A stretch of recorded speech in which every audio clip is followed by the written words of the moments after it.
Bwana, mambo vipi? Karibu tena katika kipindi cha mtazamo wa kibiashara kinachoruka hapa SAUT TV muda na wakati kama huu. Na leo mada mezani, je, kodi za pango zinamwathiri vipi mfanyabiashara? Jina langu ni Asha Kaoneka. Ungana nami mwanzo hadi mwisho wa kipindi hiki.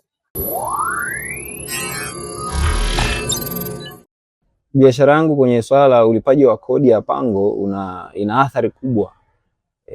Tena ipo kwenye athari za ule upande hasi, ikionyesha kwamba ukilinganisha na sasa hivi vitu vimepanda bei, na mimi pia nalazimika kupandisha vitu bei. Kwa hiyo athari ambayo naipata moja kwa moja sasa ni kwenye ununuaji wa zile bidhaa, kwenye swala la kupata zile kodi ya kupanda kwanza kwa thamani.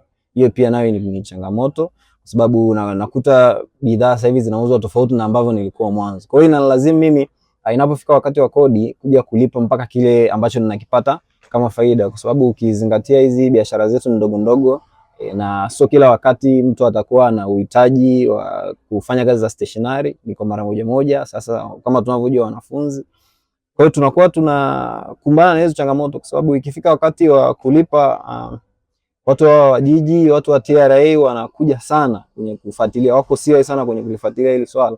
Kwa hiyo unajikuta unatoa mpaka fedha yako mwenyewe mfukoni, kwa sababu unakuta vile ambavyo umeviemea au vile ambavyo umevifuata kuvinunua bado vinakuwa hujavitoa vyote kwa ujumla, na muda wa kulipa kodi unakuwa umefika.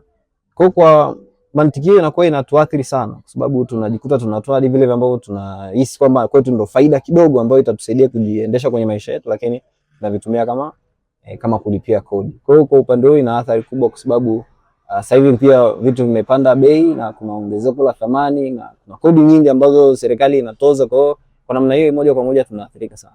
Changamoto ninayopitia mimi kwenye ulipaji wa kodi ni kushindwa kukuza mtaji wangu wa biashara, kwa sababu najikuta asilimia kubwa ya pesa ninayoingiza inaenda kulipa kodi instead of kuingiza mizigo dukani. Kwa mfano, nalipa kodi ndani ya mwaka mzima 800,000, lakini ukiangalia mzigo nilioingiza dukani ndani ya mwaka mzima haujafikia hiyo pesa au ni pesa hiyo.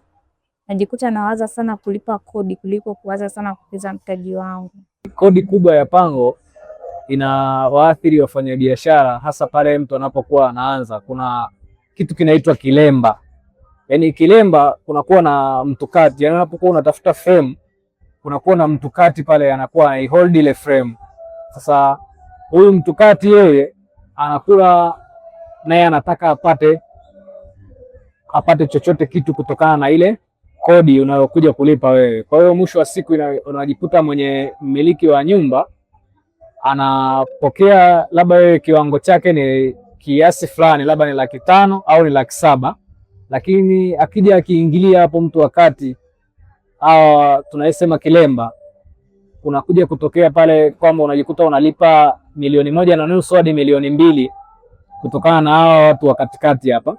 Sasa hii kodi kubwa inawaathiri wafanyabiashara, hasa pale tunapokuwa tunaanza biashara, kwa sababu unakuta mitaji mingi ni ya kuungaunga. Sasa kodi ya kilemba inapoingia pale kidogo inakuwa ni changamoto kwa mtu anayefanya biashara anayeanza. Hii inatuvunja moyo na kutukatisha tamaa ya kujiajiri. Hivyo wito wangu kwa wamiliki wa fremu na nyumba hizi za biashara, wangeweka utaratibu maalum kama vile kuwa na uwiano kati ya bei za frame. Kuwe na uwiano, at least kama ni kiasi fulani inakuwa ni kiasi fulani kwa eneo zima linalohusika. Hii ingesaidia sana kwa wafanyabiashara wanapoanza kupunguza gharama za kodi ya pango. Kwanza, gharama ya kodi ya pango inaingia kwenye gharama za biashara kama gharama nyingine. Kama wewe ni mtengeneza bidhaa, maana yake una gharama za kutengeneza bidhaa, lakini sehemu unayofanyia shughuli zako kama sio sehemu yako au sehemu ambayo umeinunua, maana yake unailipia pango, kwa maana ni lazima unaazima eneo. Kiingereza wanasema unalipa rent. Kwa hivyo hiyo inaingia kwenye gharama za uendeshaji za biashara. Athari kubwa inaweza kuwa hapo ni sasa, kwa sababu eneo sio la kwako, Kwa hivyo gharama za kupanga zinapangwa na mtu mwingine ambaye ni mmiliki zaidi wa eneo lile. Kwa hivyo kodi inaweza kuwa kubwa tofauti na labda biashara yako jinsi ambavyo inaweza kutengeneza kipato kwa ajili ya kulipa zile gharama za uendeshaji, kwa sababu kikawaida